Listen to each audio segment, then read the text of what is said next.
ಇದ್ಯಾವುದೂ ನೋಡದೆ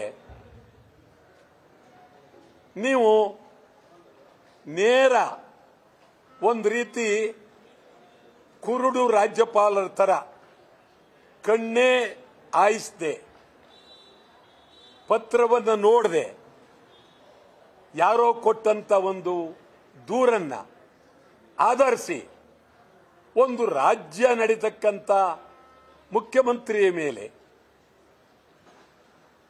ಮೂಢ ಹಗರಣ, ನಿಜ ಮೂಢ ಹಗರಣ ನಿವೇಶನಗಳನ್ನು ಕೊಂಡಿದ್ದರೆ ಅದರ ಬಗ್ಗೆ ಸಮಗ್ರವಾಗಿ ತನಿಖೆ ನಡೆಸಿ ಅಂತೇಳಿ ನಿವೃತ್ತ ನ್ಯಾಯಾಧೀಶರಿಂದ ತನಿಖೆ ನಡೆಸುವುದಕ್ಕೆ ಈಗಾಗಲೇ ತೀರ್ಮಾನ ಆಗೋಗಿದೆ. ನಿವೃತ್ತ ನ್ಯಾಯಾಧೀಶರ ತನಿಖೆ ವರದಿ ಬರೋವರೆಗಾದರೂ ನೀವು ಕಾಯಬೇಕಾಗಿತ್ತು, ಕಾಯಲಿಲ್ಲ. ಜೆಡಿಎಸ್ನವ್ರಿಗೂ ಆತ್ರ, ಬಿಜೆಪಿಯವರಿಗೂ ಆತ್ರ.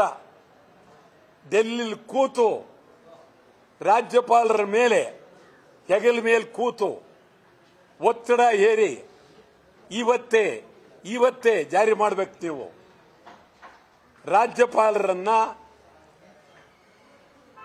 ಕೇಂದ್ರ ಸರ್ಕಾರ ಪ್ರಧಾನಮಂತ್ರಿಯ ಗುಲಾಮರನ್ನಾಗಿ ಮಾಡಿಕೊಂಡಿದ್ದೀರಿ.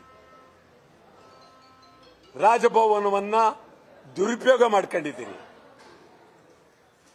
ರಾಜಭವನ ಕೆಟ್ಟ ಸಂಸ್ಕೃತಿಗೆ ದಾರಿ ಕೊಟ್ಟಿದೆ. ರಾಜ್ಯಪಾಲರು ರಾಜಕಾರಣಿಯಾಗಿದ್ದೀರಿ. ಬಹಳ ಗೌರವ ನಿಮ್ಮ ಮೇಲೆ ನನಗೆ. ಈ ಒಂದು ಪರಿಸ್ಥಿತಿಗೆ ಬಂದದ್ದು ನಾನೊಬ್ಬ ಹಿರಿಯ ಶಾಸಕಾಂಗದಿದ್ದಂಥ ವ್ಯಕ್ತಿಯಾಗಿ ಈ ತರ ಹೇಳ್ತಾ ಇದ್ದೀನಿ. ಇಂಥ ಪರಿಸ್ಥಿತಿ ಎಂದೂ ಬಂದಿರಲಿಲ್ಲ.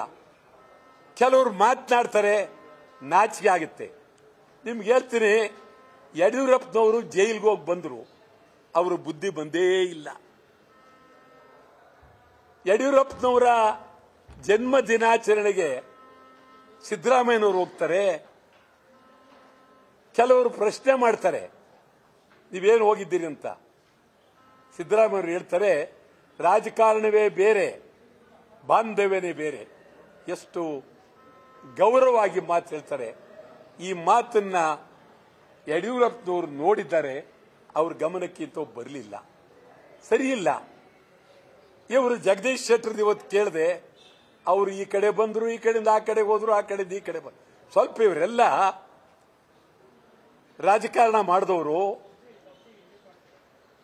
ಬಹಳ ಗಂಭೀರವಾಗಿರಬೇಕು. ನಾನಿವತ್ತು ಹೇಳ್ತೇನೆ, ಯಾವುದೇ ಕಾರಣಕ್ಕೂ ಮುಖ್ಯಮಂತ್ರಿಗಳು ರಾಜೀನಾಮೆ ಕೊಡಲೇಬಾರದು. ಇಡೀ ರಾಜ್ಯಾದ್ಯಂತ ಪ್ರಜಾಪ್ರಭುತ್ವ ಉಳಿಸಿ ರಾಜಭವನ ರಾಜಕೀಯ ಭವನ ಆಗಬಾರದು ಅಂತೇಳಿ ತೀವ್ರ ಹೋರಾಟ ಅನಿವಾರ್ಯ. ಇದು ಬಹಳ ಗಂಭೀರವಾಗಿ ಯಾವುದೇ ಕಾರಣಕ್ಕೂ ಮುಖ್ಯಮಂತ್ರಿ ರಾಜೀನಾಮೆ ಕೊಡಬಾರದು.